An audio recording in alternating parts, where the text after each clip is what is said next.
Kebetulan saya punya ini. Nah, ini ya, ini buat sharing aja nih. Nih. Oke. Kitab suci Katolik. Ini nanti tolong di-share nih. Apa nih bacanya? Tidak untuk diperdagangkan. Waduh. Ya. Nih, yang memberikan ini ya. Ini cetakan tahun 2009. Ini ya, 2009. Oke. Ini Bible, selain ada ayatnya, juga ada footnote-nya. Tahu footnote ya? Iya, Catatan kaki ya. Komentar lah gitulah, komentar.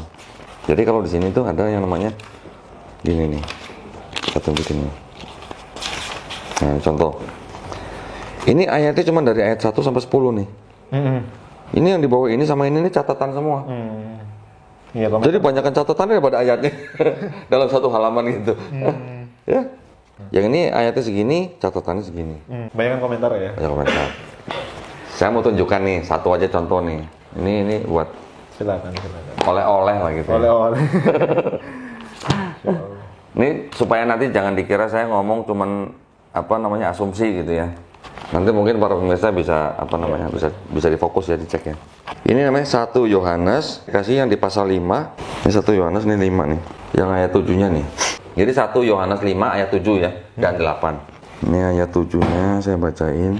Sebab ada 3 yang memberi kesaksian di dalam surga. Bapa, Firman, dan Roh Kudus. Dan ketiganya adalah satu. Ini adalah ayat yang dianggap sebagai konsep Trinitas. Bukti bahwa di dalam Bible ada konsep Trinitas dari ayat ini. Di dalam kitab ini, yang tadi kita tunjukkan yang ini ya, ada footnote. Footnote-nya begini. Ini saya langsung kasih lihat aja, saya baca depan kamera nih supaya para pemirsa juga bisa ikut baca nih. Ya. Perhatikan ayat 7, 8 di dalam surga. Sampai dengan kata-kata di bumi ya. Bagian ayat ini tidak terdapat dalam naskah-naskah Yunani yang paling tua dan tidak pula dalam terjemahan-terjemahan kuno, bahkan tidak dalam naskah-naskah paling baik dari Vulgata. Vulgata adalah Bible dalam bahasa Latin. Ya. Bagian ini kiranya aslinya sebuah catatan di pinggir halaman, salah satu naskah terjemahan Latin yang kemudian disisipkan ke dalam naskah-naskah oleh penyalin dan akhirnya bahkan disisipkan ke dalam beberapa naskah Yunani. Ya Allah. Perhatikan, karenanya bagian ini pasti tidak asli. Allah. Kalau tidak asli apa namanya? Palsu. Ya, berarti Bible ini nggak boleh lagi menyebut ini sebagai kitab suci. Begini Ustadz, saya cerita dahulu. Petani karet menanam karetnya. Lalu getahnya dikumpul dijadikan jadi gumpalan karet. Pabrik karet mengambil gumpalan karet itu lalu dijadikan jadi lembaran-lembaran karet. Pabrik ban mengambil lembaran-lembaran karet dijadikan jadi ban. Pabrik mobil mengambil besi dari penambang besi dan mengambil cat dari pabrik cat. Lalu pabrik mobil ini mengumpulkan semua bahan-bahan itu dijadikan jadi satu mobil.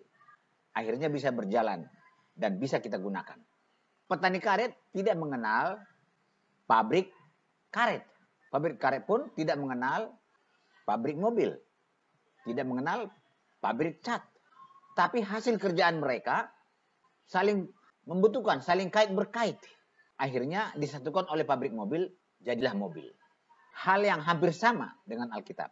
Alkitab ini ditulis oleh lebih kurang 40 orang penulis selama lebih kurang 1.500 sampai 1.600 tahun. Yang tidak saling mengenal. Karena hidup pada zaman yang berbeda dan jarak waktu yang jauh berbeda. Tetapi tulisan mereka saling sambung menyambung. Itulah namanya Alkitab. Ajarannya baik dan beritanya pun benar. Mari kita baca Alkitab. 2 Timotius 3 ayat 16. Segala tulisan yang diilhamkan Allah memang bermanfaat untuk mengajar, untuk menyatakan kesalahan, untuk memperbaiki kelakuan, dan untuk mendidik orang dalam kebenaran. Ini ayatnya cuma dari ayat 1 sampai 10 nih. Ini yang di bawah ini sama ini catatan semua. Iya, Jadi banyakkan catatannya daripada ayatnya dalam satu halaman gitu. Ya. Yang ini ayatnya segini, catatannya segini. Banyak komentar ya. Banyak komentar. Banyak komentar tidak masalah. Karena komentar itu bermanfaat untuk menjelaskan ayat yang di atas. Supaya para pembaca, orang-orang yang membaca ayat Alkitab itu dengan mudah dan gampang memahami apa ajaran Alkitab itu. Apa yang diajarkan dan apa maksud dan tujuan ayat itu. Itu manfaatnya. Yang penting komentarnya itu, penjelasannya itu tidak melenceng dari apa maksud dan tujuan penulis Alkitab itu. Bagus itu. Bagus itu. Hal itu tidak jadi masalah. Karena yang memberi komentar itu atau yang memberi penjelasan itu termasuk juga orang-orang yang diilhami oleh Tuhan. Perhatikan ayat 7, 8 di dalam surga. Sampai dengan kata-kata di bumi ya. Bagian ayat ini tidak terdapat dalam naskah-naskah Yunani yang paling tua dan tidak pula dalam terjemahan-terjemahan kuno, bahkan tidak dalam naskah-naskah paling baik dari Vulgata. Vulgata adalah Bible dalam bahasa Latin. Ya. Bagian ini kiranya aslinya sebuah catatan di pinggir halaman, salah satu naskah terjemahan Latin yang kemudian disisipkan ke dalam naskah-naskah oleh penyalin dan akhirnya bahkan disisipkan ke dalam beberapa naskah Yunani. Ya Allah. Perhatikan, karenanya bagian ini pasti tidak asli. Allah. Kalau tidak asli apa namanya? Palsu. Ya benar. Banyak tulisan penulis kedua tidak terdapat dalam tulisan penulis pertama. Demikian juga penulis ketiga. Banyak tulisan penulis ketiga itu tidak terdapat pada tulisan penulis kedua dan juga tidak terdapat pada penulis pertama. Demikian juga penulis keempat. Banyak tulisannya tidak terdapat pada tulisan penulis ketiga, tidak terdapat pada penulis kedua, dan tidak terdapat juga pada tulisan penulis pertama. Demikian seterusnya. Karena tulisan pertama, kedua, ketiga, dan keempat, dan terakhir itu saling berkaitan. Saling sambung menyambung. Tidak boleh putus. Karena kalau putus, tidak tahu lagi endingnya kemana. Kalau tulisan mereka dipisah, tidak tahu lagi apa maksud dan tujuan tulisan yang pertama, kedua, dan ketiga. Dan seterusnya. Kalau tidak diteruskan mengenai 1 Yohanes 1 ayat 7 dan 8. Itu menjelaskan bahwa ada 3 saksi di surga. Yaitu Allah, Firman, dan Roh. Ini sudah pernah diceritakan atau dijelaskan oleh penulis pertama yang tercatat di dalam Kejadian 1 ayat 2 dan 3, yaitu tentang Allah, Roh, dan Firman. Tidak bertentangan.